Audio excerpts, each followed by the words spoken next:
Rain lashed against the window of the cozy corner cafe, blurring the city lights into hazy halos. The rhythmic drumming on the glass seemed to amplify the quiet tension in the air. I'd asked a simple question about a legal case, and it unlocked something profound in the man across from me, something I hadn't anticipated at all. My name is Elias Thorne, and I'm a paralegal specializing in family law. It's emotionally taxing work.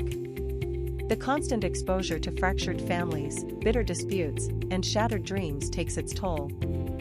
You learn to build walls, to maintain a professional distance, but sometimes, those walls crumble.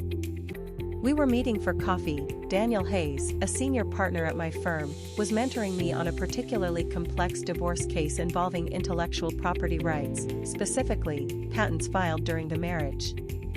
The case itself was a labyrinth of legal jargon and technical specifications, a dense thicket I was still struggling to navigate. Daniel is usually stoic, almost detached. He's brilliant, undeniably, possessing an intellect that could dissect complex arguments with surgical precision, but rarely shows emotion. His face is a carefully constructed mask, his voice even-toned, his demeanor impeccable. That's why what happened next felt so jarring, like a sudden earthquake in a meticulously ordered landscape. The question itself was innocuous. Mr. Hayes, regarding patent 47B gamma, do you believe pursuing a co-ownership claim is strategically sound given the evidence of collaborative development? I'd rehearsed it several times, wanting to phrase it precisely, to avoid any potential misinterpretation. It felt like a crucial point in our strategy. He froze. His hand, mid-reach for his coffee cup, a simple ceramic mug with the cafe's logo, stopped in midair. The movement was so abrupt, so unexpected, that I instinctively braced myself. The color drained from his face, leaving him looking pale and vulnerable beneath the harsh fluorescent lights of the cafe. Silence stretched between us, thick and heavy as the rain outside. Each drop against the window seemed to echo in the sudden void.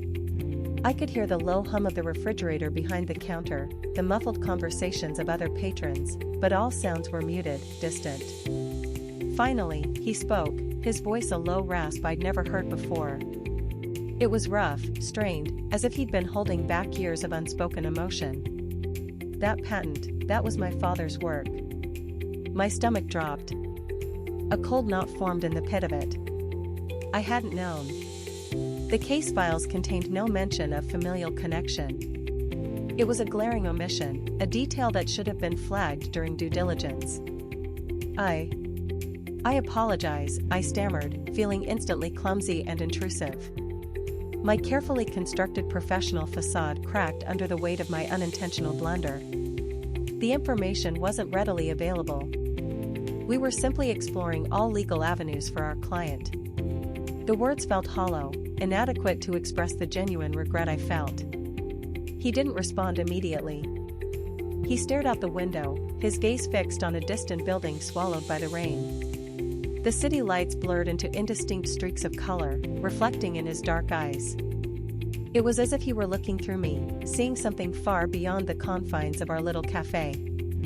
My father dedicated his life to that research, he continued quietly, his voice barely above a whisper.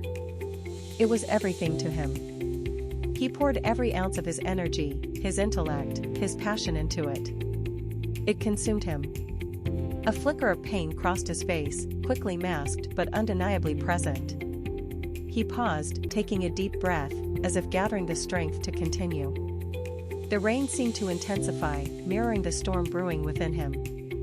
It was a dream for him, he added softly. A legacy he hoped to leave behind. A wave of empathy washed over me.